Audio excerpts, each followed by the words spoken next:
اس ملک سے ہم اور کیا. پاکستان کا جو یونائٹڈ اسٹیٹس میں ایک justice international world justice project ہے, اس میں درجہ بندی کی گئی ہے کہ کس ملک کا نظام انصاف اور کس ملک میں قانون کی حکمرانی کس درجے پہ ہے.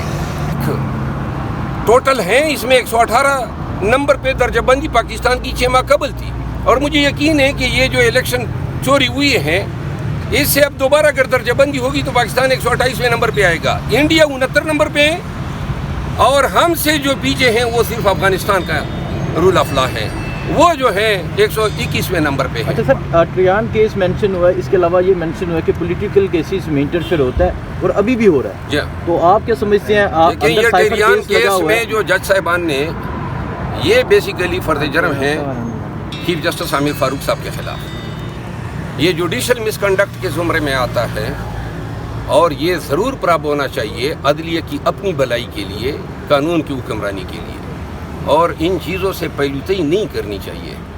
ٹھیک ہے سر, جلسے کے حوالے سے کافی سیریس کیسز میں ان کو سزا ملی ہے, تو کیا یہ خط کے بعد ان کو جو سزائیں ان میں کوئی فرق پڑے گا؟ دیکھیں یہ خط کیا کہہ رہا ہے, من مانی بینچز بنائے جا رہے ہیں. یہی بات شوکت عزیز صدیقی صاحب کہہ رہے تھے کہ من مانی بینچز بنتے ہیں, سزائیں ہوتی ہیں. تو لہٰذا یہ پاکستان کی عدالتی نظام میں ایجنسیوں کے کردار پہ کتابی لکھی جا چکی ہے, اور اس کا اب مداوع ہونا چاہیے. وکلاء کے لیے میرے خیال میں اس سے بہتر کوئی فیلڈ نہیں ہو سکتی ہے کہ وہ قانون کی حکمرانی کا نعرہ لگا کے اب ہم ٹونک کے میدان میں آ جائیں.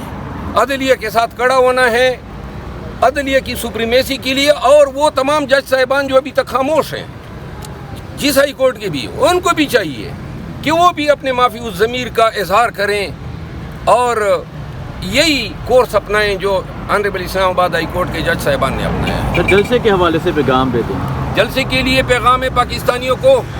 پاکستانیوں دیکھ رہے ہو آئے دن کوئی نہ کوئی راز تشخیص بام ہوتا ہے, اور یہ جو خط ہے اس نے جڑیں تک ہلا دی ہیں اس بوسیدہ اور گرے ہوئے نظام کی. آئیے نکلیں اپنے قیدی 804 کی آزادی کے خاطر جو بے گناہ جیل میں جو ہیں انکارسریٹ ہیں, اور نکلیں اپنے مینڈیٹ کی چوری کی ریکوری کے لیے. یہ جو بیٹھے ہوئے ہیں وزیر اعظم اور صدر بن کے, یہ چور ہیں, چوری کے مینڈیٹ سے یہ بنے ہیں. ان کا کوئی استحقاق نہیں ہے کہ پاکستان کی نمائندگی کریں. انہوں نے آئین کو توڑا ہے, آئین کو پامال کیا ہے.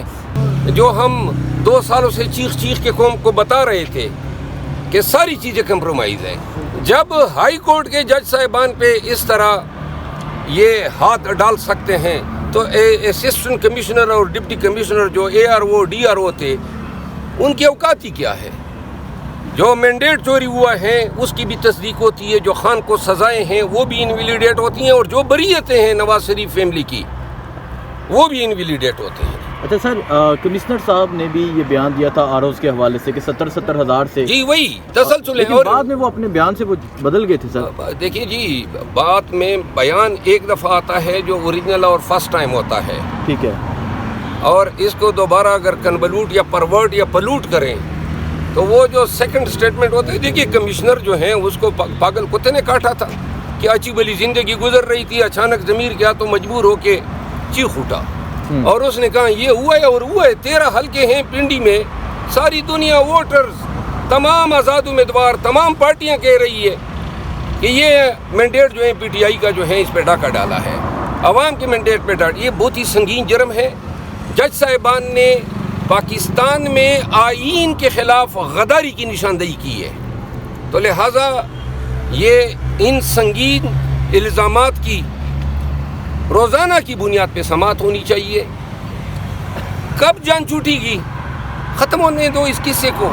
روزانہ ایک نہ ایک جو ہے کڑا ککل جاتا ہے, یہ ہو رہا ہے وہ ہو رہا ہے. اب تو لہٰذا گزارش یہ ہے پاکستان کو بچانا ہے تو پاکستان میں قانون کی حکمرانی کو لانا ہے, اور اگر پاکستان کا بیڑا غرق کرنا ہے تو جس طرح ایبٹ آباد واقعے پہ عدلیہ خاموش رہی, سلالہ ٹیک پہ خاموش رہی, APS پہ خاموش رہی, 12 مئی کراچی کے واقعات پہ خاموش رہی, 9